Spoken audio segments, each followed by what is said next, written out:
Comment est-ce que vous imaginez votre prochaine séance en salle de cinéma? Comme un rendez-vous amoureux. J'imagine cette excitation, cette fébrilité que l'on peut avoir avant un premier rendez-vous. Qu'est-ce que je vais aller voir? Quel film va sortir? Dans quelle salle est-ce que ce sera? Je pense que je vais me mettre sur mon 31. Pour le brushing, il n'y aura pas grand-chose à faire.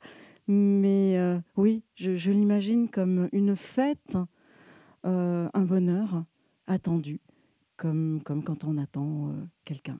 Voilà, comme une belle rencontre. Bah moi j'imagine qu'il y aura une grande fête parce que comme ça on organise une fête pour fêter la réouverture des cinémas parce que ça fait plusieurs mois que les cinémas sont fermés et moi j'aimerais bien aller voir des films autres qu'à la télé mais dans les cinémas. Non, je t'en prie. Eh bien, avec du monde, en fait. Moi, j'imagine avec beaucoup de monde. Et surtout avec aussi des pop-corn. Les bruits qui m'agacent d'habitude, les papiers, bonbons, etc. Ben là, j'en veux plein. Je veux des gens à côté. Je veux rire avec des gens. Je veux pleurer peut-être aussi avec des gens. Et peut-être... je veux vous croiser aussi comme ça à la caisse et vous dire bonjour, vous dire que j'étais là, qu'on a pensé à vous. Et surtout, je veux venir en pyjama, en fait. J'en ai marre des plateformes de VOD. Alors, si je pouvais venir en pyjama, je vous jure que je viendrais en pyjama. C'est difficile, ça, comme question. Je sais pas, quand je sors, je me sens jamais seule. Et je sais qu'il y a des gens qui ont du mal à aller au cinéma tout seul. Mais je pense qu'on est encore plus seul devant son écran à la maison qu'en sortant du cinéma où on a demandé... alors, on n'a pas demandé du popcorn ici parce qu'il n'y en a pas, mais on a demandé de recharger sa carte d'abonnement au Cinéma Star, bien sûr. Et puis, on s'est assis avec les personnes et puis elles chuchotent toutes autour de nous. Et en sortant, je vous l'ai dit, on va tous applaudir et puis discuter avec les exploitants. Donc, ce sera super. Alors, je l'imagine un peu comme je suis venu à l'instant, c'est-à-dire en courant pour pas louper le début du film. Et en même temps, je crois qu'à chaque fois, on arrive bien au bon moment. Les pubs sont passées et la magie commence, quoi. Est-ce que c'est cette prochaine séance, vous avez envie qu'elle arrive vite? Ouais, très vite, ouais, très vite. Le dernier film que j'ai vu, c'est Drunk, et La Gueule de Bois, ça fait un moment qu'elle dure. Donc, il serait temps de reprendre un petit coup de cinéma, et ouais, il y a une impatience folle, quoi. Ma prochaine séance, alors déjà, j'espère qu'elle va être très, très bientôt. Et puis, ma prochaine séance, je vais être super heureuse. Je vais arriver, je vais revoir les personnes tellement sympathiques de l'entrée. Et je vais acheter mon carambar, bien sûr, parce que ça, une séance de cinéma sans carambar, ça va pas. Et j'ai envie de voir un film qui soit un peu léger. Je vais rentrer dans... Bon, j'aime bien toutes les salles ici, hein, elles me plaisent bien. Il y a une ambiance de bienveillance, je trouve, quand on rentre ici.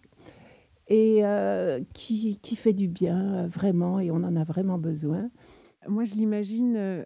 avant de vous dire comment je l'imagine, il faudrait que je vous raconte comment je la vis à chaque fois que je viens, en fait, depuis plus de 40 ans. À chaque fois que la lumière s'éteint, j'ai une espèce de montée d'adrénaline ou une excitation, je ne sais pas comment on appelle ça, mais toujours, chaque séance depuis que je viens au cinéma, je ressens ce petit truc quand la lumière s'éteint. Et là, je me dis, mais je crois que je vais pleurer, en fait. Et je pense que la première, la deuxième, la troisième, je ne sais pas, regardez, déjà, je suis émue rien que d'y penser. Je pense que je vais pleurer quand la lumière va s'éteindre. Enfin, j'en sais rien, j'imagine que ça va être comme ça. Je sais pas, cette file d'attente, vous cherchez son ticket. Après, on regarde, on balaye quand même de droite à gauche pour savoir quelle est la salle, si on va monter les escaliers ou pas. C'est, ah tiens, la petite salle ou la grande salle. Donc, on imagine déjà le film, puisque petite salle, petit film, entre guillemets, grande salle, grand film. Disons, bon, voilà, c'est grotesque, mais c'est un peu comme ça. Et puis après, le fait de monter, par exemple, je m'imagine monter les escaliers, rentrer dans la salle, chercher ma place, et puis chercher, disons, si je connais quelqu'un ou pas. Voilà, pour moi, c'est tout un rituel qui s'installe. Et puis le fait aussi que la salle s'assombrit de plus en plus, C'est-à-dire, ça me permet à moi aussi de baisser mes paupières et puis de laisser m'envahir cette luminosité de l'écran qui m'invite dans un pays inconnu, puisque je viens découvrir ce film. Des gens à côté de moi émerveillaient une histoire, que ce soit un documentaire, une fiction ou quoi que ce soit. Bon, voilà, un moment d'émotion fort qu'on peut partager tous ensemble, c'est-à-dire voilà, les uns à côté des autres, sans filtre, voilà, sans masque, n'est-ce pas? Voilà, tout simplement. Il n'y a pas que le travail dans la vie. Et là, j'ai l'impression que depuis un an, on n'a droit que de travailler et regarder, et regarder Netflix. Je simplifie un peu le trait, mais j'ai l'impression qu'on est cantonné à ça en ce moment et je trouve ça un peu dommage. Il y a tellement de choses à faire dans les villes, à la campagne, en termes de culturel. Et là, j'ai l'impression qu'il y a un appauvrissement culturel, quoi. C'est triste, en fait. Donc, je ne sais pas si c'est politique de vouloir aller au resto, aller au cinéma, mais pour moi, politique ou pas, c'est juste, ouais, effectivement, pour moi, c'est un besoin. On a besoin de ça. On est des êtres humains, on est dotés de sensations. Là, j'ai l'impression que tout devient... il n'y a pas de saveur, quoi. C'est noir ou blanc, quoi. C'est télétravail ou présentiel. C'est très binaire et non. Et moi, je pense que la vie, c'est pas ça, quoi. C'est une palette de plein de choses. Ça va bien, ça va pas. C'est rouge, c'est noir. Il fait froid, il fait chaud. C'est un peu de tout ça, quoi. Juste le fait d'aller au cinéma et de me laisser surprendre, en fait, de juste voir une affiche et me dire c'est parti, on y va, et de découvrir des choses, en fait. C'est ça qui manque sans le cinéma. Il n'y a plus de découverte de films. On va regarder des films parce qu'on nous en a parlé, mais c'est pas... c'est un peu comme aller dans une librairie, en fait. Aller au cinéma, on se laisse surprendre par ce qu'on va voir, et ça me manque énormément. Et puis c'est aussi un temps... hors du temps, hors de notre vie. C'est vraiment, on prend 2 heures, on se déplace, on va dans un endroit et on se donne à 100% pour le film. Et ça me manque énormément. Et c'est possible dans aucune autre condition que dans une salle de cinéma, je pense. Ça crée... c'est quoi cette période sans salle de cinéma ? C'est un peu vide, je pense, c'est un peu vide dans l'imaginaire. En fait, moi, ce qui me manque beaucoup, en fait, c'est venir au cinéma, c'est revoir le lieu, revoir les équipes, et aussi sortir en restant sur l'imaginaire qu'a procuré le film, et être un peu dans un moment planant où... la ville est un peu éteinte et on sort, on rêve de ce qu'on a vu. Moi, à la maison, si je regarde un truc, il y a le chat qui passe, je regarde le chat, la sonnette, le tableau, il n'est pas droit. J'ai aucune attention à la maison, alors qu'au cinéma, je suis juste là pour le film, quoi. Et ça veut dire quoi, être avec des gens ? Ça veut dire partager un espace. Je sais pas, il y a une énergie, il me semble, dans une salle de cinéma. Déjà, on croise, quand on va souvent aux mêmes horaires, on croise des têtes, on ne se parle pas forcément. Des fois, oui. Qu'est-ce que vous avez vu comme film ? Ça vous a plu ? Ah bon, tiens, ok, super. C'est des petites discussions. Et après, juste dans la salle, il y a l'énergie des autres. Il y a, ce que je disais, le fait de rire pas forcément aux mêmes endroits, ou d'entendre quelqu'un renifler, de se dire, ah tiens, bon... l'émotion, comment l'émotion est partagée ou pas. Vraiment, ça devient une espèce d'expérience commune. Bon, après, des fois, il y a des pénibles, mais même les pénibles, même les séances où il y a... C'est quoi les pénibles ? Les pénibles, ça peut être ceux qui finalement se rendent compte qu'ils sont là, mais que le film ne les intéresse pas, qui vont commencer à discuter entre eux, au mépris de tous les autres. Mais des fois, le film ne les intéresse pas parce que des fois, le film n'est pas bien. Et moi, par exemple, ça m'a déjà sauvé des séances. Je suis restée à certains films qui ne me plaisaient pas parce que les commentaires des gens qui n'aimaient pas non plus étaient drôles. Et que, alors c'est pas la séance parfaite, on est bien d'accord, mais c'est une expérience intéressante aussi. Ça fait partie de toutes les surprises qu'on a en partageant un espace avec d'autres gens. Je vais pas souvent au cinéma, en fait. Je vais pas souvent parce que j'ai eu des problèmes de santé, notamment des migraines, et donc j'étais très sensible aux écrans, au bruit, au monde, un peu tout. Mais c'est quelque chose que j'aime beaucoup. Et donc, je suis même les sorties de films quand je n'arrive pas à aller les voir. Je sais les films que j'aurais voulu voir. Donc, quand ils reviennent, je peux aller les voir. Mais je pense que maintenant, ça a été potentialisé à un degré extrême avec ce qui se passe. C'est-à-dire que après le premier confinement, j'ai senti qu'aller au cinéma, c'était devenu... surtout ce genre de cinéma, mais aller au cinéma en général était devenu un acte politique.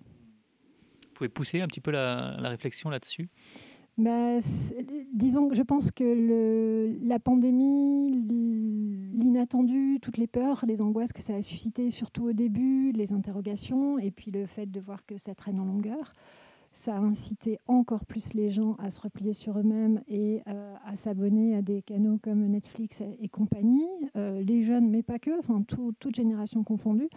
Et c'est tellement plus facile de rester chez soi dans son canapé et de regarder un film que de sortir quand il fait chaud, quand il fait froid, quand on est fatigué. Voilà, si on fait rien, il n'y aura plus de cinéma. Donc, si on veut un cinéma, il faut aller au cinéma. Nous, je sais que chez nous, on a un grand écran, mais ceux qui n'en ont pas, ils ont leur petit écran de télé. Et au cinéma, même si on a un grand écran, et là, il est vraiment beaucoup plus grand. Et puis, c'est pas la même atmosphère. Enfin, il y a des gens qu'on connaît pas. Et puis après, j'aime bien aussi entendre les gens rigoler. Voilà, je sais pas, c'est chaleureux. Donc c'est quelque chose de physique? C'est totalement quelque chose de physique. D'ailleurs, ça m'avait beaucoup frappé lors de ma toute première séance quand les salles avaient réouvert, le 20 juin 2020. J'avais voulu y être le premier jour et j'étais allée voir un film ce premier jour et j'étais presque sortie de mon corps pendant le film tellement c'était différent de se retrouver comme ça dans une salle. Et c'était vraiment une expérience complètement dingue. Ça vous fait quoi là d'être dans la salle? Ça me fait vraiment une grosse émotion parce que je me rappelle en mars de l'année dernière, donc déjà il y a 1 an, quand il y a eu le confinement, je me suis dit je vais faire une liste des choses que j'ai envie de faire en sortant. Le seul point, c'était aller au cinéma. Et à la fin du confinement, c'était fermer les cinémas. Du coup, je me suis dit, en fait, la vie, elle reprend pas. Et cet été, j'ai essayé d'aller vachement au cinéma, mais c'est vrai que c'était compliqué parce qu'il y avait peu de films, en fait. Enfin, il y a eu une sorte de retenue. Et après, au mois de septembre, je me suis forcée à y aller. Enfin, forcée. C'était avec plaisir, tous les jours. Et c'était super bien. Et ouais, ça me manque tellement. C'est un peu la maison. Voilà. C'est une grosse émotion d'être ici. C'est à la fois l'émotion avec tous les souvenirs qu'on peut avoir dans les salles, puis en même temps avec une petite pointe de tristesse, quoi. Enfin, plus qu'une pointe de tristesse d'ailleurs, mélancolie profonde parce que l'écran est éteint et que voilà, on attend qu'il se rallume en fait, hein. Surtout et voilà. Non, et sinon, ma place préférée, c'est sur le bord. J'aime pas du tout être au milieu. J'aime bien être... Je sais pas, j'ai l'impression que si je veux, je ne quitte jamais un film, une séance, mais j'ai besoin de me dire que je peux sortir sans embêter tout le monde. Je sais pas c'est pourquoi, mais j'aime bien être au bord. Ouais, c'est surtout que j'ai des grandes jambes, donc j'ai besoin d'étaler un peu mes jambes et de bouger. Et donc au milieu, c'est un peu dur quand même. J'ai toujours l'impression d'embêter tout le monde.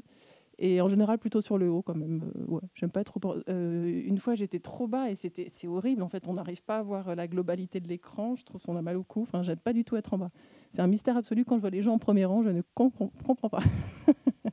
Moi, j'ai l'impression que depuis octobre, je ne respire plus. Enfin, il y a un côté très essentiel dans ma vie qui me manque. Et j'ai essayé de regarder des films chez moi et ça ne marche pas. J'arrive pas du tout, surtout pas toute seule.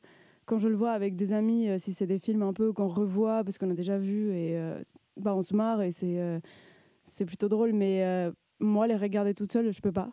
Je peux regarder des séries, mais je peux pas regarder des films. Et ça me manque trop la sensation, oui, justement, d'être bloquée dans une salle, d'être avec d'autres personnes ou même toute seule. J'ai déjà vu des films toute seule ici au Star et ça me plaît aussi beaucoup. C'est le son, c'est l'image, c'est l'ambiance, c'est aussi une sorte de magnification. Bon, ça rend magnifique en fait le cinéma dans le sens où c'est beaucoup plus grand, on rend hommage à chaque film dans la façon où on le projette, dans la façon où on le prend soin de lui et je trouve que le réduire à un petit écran d'ordinateur avec un son dégueulasse sur les écouteurs, c'est vraiment quelque chose qui moi me fait beaucoup de peine et du coup j'attends vraiment avec impatience ce moment où je vais m'asseoir et je vais regarder les images passer sur l'écran. Et je pense que je vais pleurer et d'euphorie et de joie, quoi. C'est vraiment l'expérience du vivre ensemble. Pour moi, c'est essentiel. Là, j'ai un film en tête, c'est Tony Erdmann. Je me rappelle d'un fou rire qu'on avait eu, mais en fait, c'est vraiment communicatif. On commence à rigoler, il y a toute la salle qui rigole. Et ça, c'est impossible d'avoir ça dans son salon. Ou même quand on regarde des films avec des potes dans son salon, c'est pas du tout la même chose. Et au cinéma, c'est précieux. Ou alors, les films tristes, tout simplement. On sent qu'il y a quand même une émotion qui remplit la salle. Et c'est assez indescriptible. Oui. Lucia, tu voulais en parler? Ouais, moi j'ai juste une petite anecdote. Je suis allée voir Josep au cinéma. Et moi je suis espagnole d'origine, donc ça m'a beaucoup touchée. C'était hyper beau, enfin le sentiment et tout. Je suis sortie en pleurant. Et quand je suis sortie, il y a une dame qui m'a vue, m'a dit le film était magnifique. Et je lui dis oui. Et je suis juste partie aux toilettes me moucher et tout. Mais c'était ce sentiment-là d'être accompagnée, comme si on était une famille, même si on ne se connaît pas. C'est des personnes avec qui on devient proche le moment d'un film. Et c'est ça ce que je trouve magique. Comment on surnage dans ce grand océan de films Netflix alors? Difficilement. Après, moi j'ai la chance d'être en études de cinéma ou de vidéo à proprement parler. Donc entre nous, on s'échange les bons tuyaux. Il y a quand même un lien humain où on s'envoie des films, des recommandations entre nous. Après, j'avoue que les recommandations Netflix, c'est-à-dire le pourcentage d'intérêt qui vous correspond le mieux, fait qu'on finit souvent par tourner dans les mêmes catégories de films, dans la même zone de films. Donc du coup, c'est vrai que l'intérêt d'une programmation de cinéma va nous ouvrir à différents registres, et Netflix va plutôt avoir tendance à nous enfermer. Donc je pense que c'est ce qui nous manque un peu, c'est cette ouverture, quoi. Il y a aussi, au-delà de la programmation de ces plateformes, il y a aussi l'aspect d'aller dans un lieu et de l'aspect rendez-vous en fait que compose le cinéma, qui est totalement oublié par ces plateformes-là, en plus de la découverte d'un film ou de vraiment bien choisir son film. Je pense que moi, mon expérience du cinéma, je la vis beaucoup avec les autres, même si c'est des inconnus. Et c'est vrai que j'aime beaucoup voir les réactions des gens quand on sort. C'est vrai qu'il y a des films qui sont bouleversants, et quand on sort, on voit qu'on a tous été touchés, et c'est quelque chose où ça me conforte un peu dans mon expérience et dans mes émotions. Vous avez un exemple? J'avais vu Pupille, par exemple, sur l'adoption. Et c'est vrai qu'il y avait une personne qui n'arrêtait pas de pleurer, et donc moi aussi, parce que je suis très émotive, et je me disais, je vis les mêmes choses que cette personne. On a des vies complètement différentes, et je la connais absolument pas, mais quelque chose nous touche à l'instant T, au même moment, et c'est quelque chose c'est ce que j'aime dans le cinéma, je pense. C'est d'une tristesse colossale. Il y a des films qui se retrouvent sur ces plateformes qui n'ont pas été pensés pour être vus sur une télé, ou même sur un smartphone, ou même dans un home cinéma. Je veux dire, des films comme Dune, le Dune de Villeneuve qui va sortir, ce film n'a pas été réalisé, pensé, créé pour être vu sur une télé. Et il y a beaucoup de films comme ça me rappelle. Il y a pas du tout, Christopher Nolan, qui a sorti Tenet récemment. Il me semble qu'il y avait été question de mettre Tenet sur une plateforme de streaming, et que Nolan avait mordicus refusé parce qu'il n'avait pas conçu son film pour être vu en streaming. Et je suis totalement d'accord avec ça. Ça dénature complètement l'expérience de certains films. Ouais, c'est-à-dire qu'en fait, Netflix, il y a le format un peu série qui s'est démocratisé, et donc du coup, on va avoir tendance à regarder un film comme une série. C'est-à-dire on va faire quelque chose à côté, on va le regarder avec d'autres potes, mais on va pas, on va se mettre à plusieurs pour le regarder. Et voilà, c'est passif en termes de visionnage. Et du coup, effectivement, le cadre manque. Donc, même s'il y a des super films qui sont disponibles sur Netflix, c'est-à-dire qu'il n'y a pas qu'une programmation de films produits par Netflix, en fait, le cadre fait qu'on est habitué à un visionnage de séries, et on va souvent zapper. Par exemple, moi, en vrai, je suis horrible de faire ça, mais moi, souvent, ça m'arrive de mettre le plus 15 secondes pour passer la scène parce que je suis saoulé. Mais jamais de la vie, ouais, moi, je fais ça. Je suis un fou, en vrai. Ça vous crée quoi comme sentiment, les salles fermées actuellement? Beaucoup de souffrance, et une réelle souffrance. Le cinéma fait partie de ma vie. Je vais au cinéma en moyenne 4 fois par semaine depuis 35 ans. J'ai compté avant de venir. Donc oui, c'est un manque. Me manque bien sûr ce plaisir d'être dans une salle obscure, mais également cette ouverture. Le cinéma, c'est de la beauté, c'est du rêve, c'est des fois dur aussi, mais c'est la rencontre de l'autre.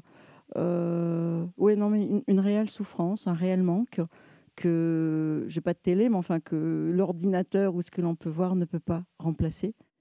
Pour vous remercier d'être là, toujours là, encore là. Maintenant, chaque fois que je pense à vous, c'est assez dans la grâce et le soulagement. C'est-à-dire, n'est-ce pas, juste un cadeau de se dire quelqu'un a compris, quelqu'un a entendu, quelqu'un a su, quelqu'un m'a attendu. Quand dans une autre vie, un jour certain, on se retrouvera, peut-être dans un café, sur une place, après tout, on s'en fout, ce sera où on veut, je vous serrerai dans mes bras avec violence et je serai troublée, même bouleversée, mais en tous les cas, surtout, nous rirons de nos blagues, de nos invraisemblances et de nos inquiétudes. Et merci, parce que je suis heureuse de vous avoir connu. Et surtout, je pourrai vous embrasser sur la joue, vous taper sur l'épaule, parce qu'après tout, il n'y aura plus aucune inquiétude. Et je me dirai, après tout, je fais comme je veux, car je vous désire, et même pire, je vous attends. Merci, à bientôt, mes petits fauteuils rouges. C'était avec mon mari, et j'avais laissé mon portefeuille sur un fauteuil à côté. Et alors, j'étais catastrophée, vous savez ce que c'est que de perdre la carte d'identité, le machin, etc. Et ma mari m'a dit, écoute, on peut toujours aller demander s'ils l'ont trouvé. Je dis, tu rigoles, jamais quelqu'un qui trouve un portefeuille va le rendre à la caisse. Eh bien, si. Et j'ai téléphoné avant de venir, j'ai eu Pascal, et elle m'a dit, comment vous vous appelez? Chantal Chatillon. Ah, Chantal, oui, voilà, j'ai votre portefeuille, j'étais contente. La petite anecdote Une du petite cinéma. anecdote, voilà, sur Pascal. Et c'est comme ça qu'après, on s'est parlé. Et quand elle me voit arriver, elle me dit « Ah, Chantal !» Elle se rappelait peut-être plus de mon nom de famille. Mais... Et Julie, vous la connaissez par quel biais, du coup? Cinémastar, Animastar. Animastar, par Animastar, d'accord. Voilà, et pourquoi Animastar, alors? Parce qu'on avait les enfants, voilà, d'accord, et puis on participait, on gagnait systématiquement d'ailleurs, et cette année, il y avait le concours de pâtisserie. Oui, c'est ça. Voilà, donc c'est une de nos filles qui a eu le premier prix. D'accord, ok. Non, ça fait, je veux dire, c'est presque une histoire familiale, quoi. Ah oui. Oui. On lui dira. Alors, bon, moi, je suis très film d'action, mais après, voilà, maintenant, avec mon épouse, elle m'a fait découvrir beaucoup de films aussi différents, que ce soit français ou non. Mais c'est vrai que maintenant, j'aime beaucoup. Là, récemment, on a vu Drunk en téléchargement. Moi, j'adore l'acteur principal, j'ai adoré le film. Et c'est vrai que je vais vers des films qui sont en effet, alors c'est peut-être avec l'âge, mais beaucoup plus différents. Mais moi, j'aime tout. C'est un peu comme en musique, le cinéma. Je peux aimer tous les films. Que ce soit les films des années 20 jusqu'aux films futuristes. Donc oui, non, c'est vraiment une ouverture complète, quoi. Moi, j'aime ce que vous faites. J'aime votre programmation. Et c'est pas pour vous flatter ou quoi que ce soit. Et les cinémas d'art et d'essai font vraiment de très belles choses. Et nous ouvrent peut-être à des univers qui ne sont pas forcément les nôtres, mais qu'on découvre. Et moi, j'ai envie de ça. J'ai envie de découverte. J'ai envie de faire vivre le cinéma. Et peu importe... peu importe. J'ai pas de désir précis. Je pense que là, on en a gros, quoi. On peut. Ouvrez-nous nos salles. Donc, peu importe. Drunk, je pense que ça a un peu emporté tout le monde. Qu'on avait tous envie de se refaire ce cocktail fou que ma sœur m'a proposé dimanche dernier. Et alors? C'est dégueulasse.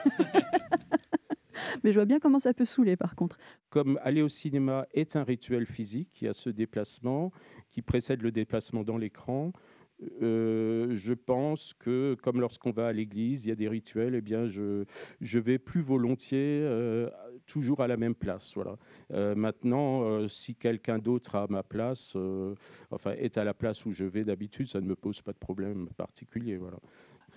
Citez-moi le titre d'un film qui pourrait faire tomber toutes les paranoïas ambiantes et que vous verrez le premier jour de la reprise des salles, des séances. Moi, j'aurais évidemment souhaité, mais c'est un vœu pieux parce que le film, on connaît déjà sa date de report. Il a déjà été reporté plusieurs fois et je ne sais pas s'il aurait été programmé par vous. En tout cas, par l'UGC certainement, c'est Mourir peut attendre, le dernier James Bond qu'on attend maintenant depuis 2 ans et demi et qui est un film de 3 heures, donc qui vous embarque quand même dans une longue séance, une séance d'évasion avec beaucoup d'émotions d'émotions de tous les genres. D'action. Voilà, beaucoup d'action, mais aussi peut-être de la réflexion. Et un titre quand même que je trouve incroyablement emblématique, Mourir peut attendre, voilà. Mais le gouvernement, pour vous, n'a pas forcément fait une erreur en ne rouvrant pas les salles de cinéma. Je ne sais pas si... Je trouve qu'il y a des moments où, ou en tout cas quand ils ont fait des choix, ils n'ont pas assez expliqué. Parce que c'est vrai que, par exemple, je ne comprends pas pourquoi est-ce que on peut rouvrir les églises et pas les cinémas, alors que la distance est là. Et que moi, quand j'y étais, et régulièrement quand on était en septembre, octobre, les gens respectaient, on avait le masque, on n'était pas non plus 50 dans la salle de cinéma. Et c'est vrai que c'est des arbitrages où moi, je ne comprends pas. Mais, et je pense qu'il y a plein de gens qui ne comprennent pas non plus. Après... ce que je veux dire, c'est qu'il y a plein de trucs qui sont critiquables et que j'ai critiqués. Moi, j'ai pas la solution, quoi. La culture est un enjeu politique. Et en ce moment, le traitement de la culture par le gouvernement est terrible.